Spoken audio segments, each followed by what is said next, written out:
You are to blame for global warming, and so am I. Humans that inhabit Earth are greedy and continuously look for ways to control the climate for their own benefit. The changes that man has made have forced Mother Nature's cycle to change unnaturally, and we are all paying for it financially and physically. Global climate change is a major societal issue that many people do not understand, do not take seriously, and do not consider to be a major public policy concern. According to Schnorr, the three main causes of the rising atmospheric temperature are the burning of fossil fuels, emissions from our cars, and the constant change in the way we use the land. More than 90% of the problem is man-made, and in order to stabilize the atmosphere, we require 70% cutback in global emissions. The most common gases are carbon dioxide, methane, and nitrous oxide. Carbon dioxide accounts for over half of these greenhouse gases. On average, each person creates about 22 metric tons of carbon dioxide per year, which, put into perspective, is equal to 190 pounds per 10 gallons of gas, according to Schnorr once again. Now, according to the U.S. Department of Transportation, 28% of all GHG emissions are caused by transportation. This includes personal vehicles, planes, mass transport, trains, boats, and heavy equipment. Agriculture, another major contributor, even though only accounts for 20% of the increase in GHG emissions, plays a huge role in the way of the domino effect. Agriculture has been around for many generations and will remain for many more. But the problem here is the greed that has driven the need for chemical fertilizers for faster plant growth, chemical feed for faster animal growth, and the scientists that have tried to change the weather by making it rain in areas it normally wouldn't in order to expand agriculture. In past years, most of us have ignored the warnings regarding global warming. Most of us believed it was just another way for our government to attempt to boost the economy by introducing false concerns and the need to buy new stuff. This is not a political scheme. It's a scientific fact. We caused this problem. It's up to us to fix it. World leaders are getting together to devise a plan of action. It will be up to us to follow it. As the saying goes, you have to admit there is a problem to fix it. Our current president, Obama, is finally ordering changes that will reduce greenhouse gases by up to 80% over the next 4 years. Fox News has reported that Obama said, and I quote, "Few challenges facing America and the world are more urgent than combating global climate change. The science is beyond dispute, and the facts are clear. Sea levels are rising, coastlines are shrinking, we have seen record drought, spreading famine, and storms that are stronger with each passing season.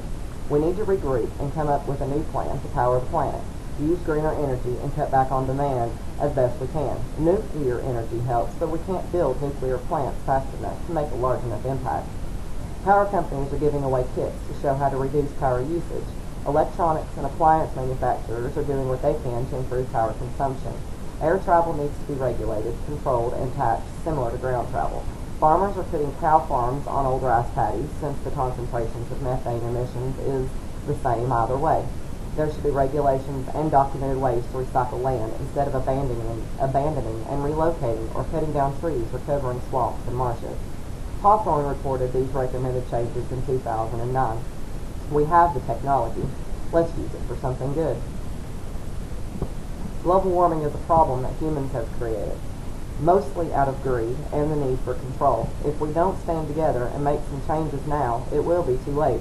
We have all heard the saying, what goes up must come down. Well, this applies to global warming as it does with gravity. The temperature of our planet has risen at an alarming rate that temperatures must come down and quick. Society has led us to believe that one single person cannot make a difference. This is not the case at all. In fact, one person can make a considerable difference. Research shows that with very small changes that cost little to nothing, and most likely won't even be noticeable to you in your day-to-day living, will be very noticeable to the environment in as little as a year.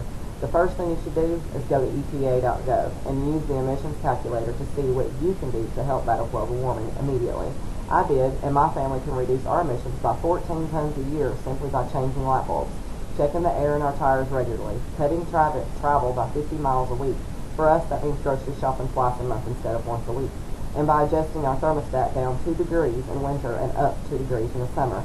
If every home in the state of Tennessee, where I live, did the same 4 things in 1 year, could reduce greenhouse gases by approximately 152 million tons. That's a huge step in the right direction in 1 short year.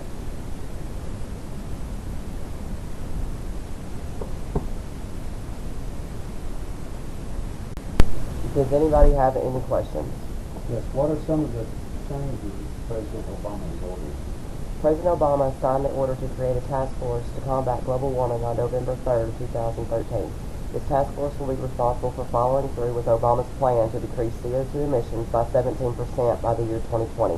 This will be accomplished by placing limits on emissions caused by new and existing power plants, boosts renewable energy productions on federal land, mandates to bring changes in land use and resource policies, as well as how communities will respond to disasters such as wildfires, floods, and storms, among many other policies.